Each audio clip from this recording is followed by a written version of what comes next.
सालाबादप्रमाणे यंदाही ठाणे दर्पणचे संपादक गणेश गुंड यांच्या निवासस्थानी गणरायाचा आगमन सोहळा मोठ्या उत्साहात पार पडलाय।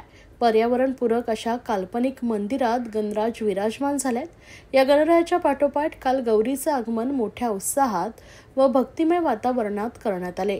गेल्या 80 वर्षापासून गुंड परिवाराच्या वतीने दरवर्षी गणेश उत्सव मोठ्या उत्साहात व भक्तिमय वातावरणात साजरा करण्यात येतो।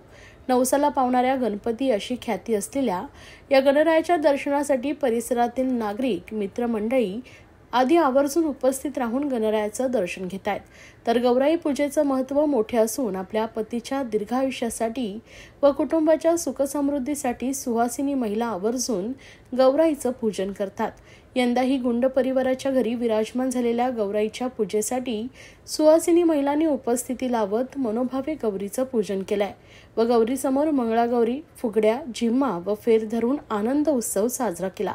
चला तर पाहूया कशा प्रकारे सुवासिनी महिलांनी खेळ खेळून आनंद व्यक्त केला।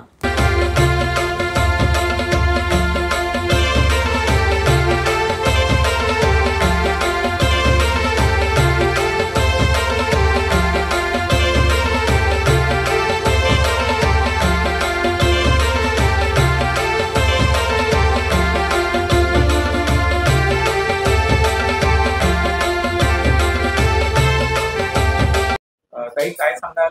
सालाबादप्रमाणे यंदाही गणपती आणि गौराईचं आगमन आपल्या निवासस्थानी. सालाबादप्रमाणे यंदाही आमच्या गुंड परिवारामध्ये गणपतीचं आगमन खूप मोठ्या सोहळ्यात झालेलं आहे। तसेच गौरी मातेचे पण आगमन आपल्या खूप मोठ्या सोहळ्यात झालेले आहे। आमच्या या गणपतीला गौरीला 80 वर्ष झालेले आहेत पूर्ण, आणि हा आमचा गणपती नवसाला पावणार आहे। तसेच गौरी सुद्धा नवसाला पावणारी आहे। आणि आमच्या शेजारी परिसरातले नातेवाईक, आपल्या सुवासिनी बायका त्या आमंत्रण दिल्यावर खूप उत्साहाने भेट देतात आमच्या गणपतीला आणि गौरीला।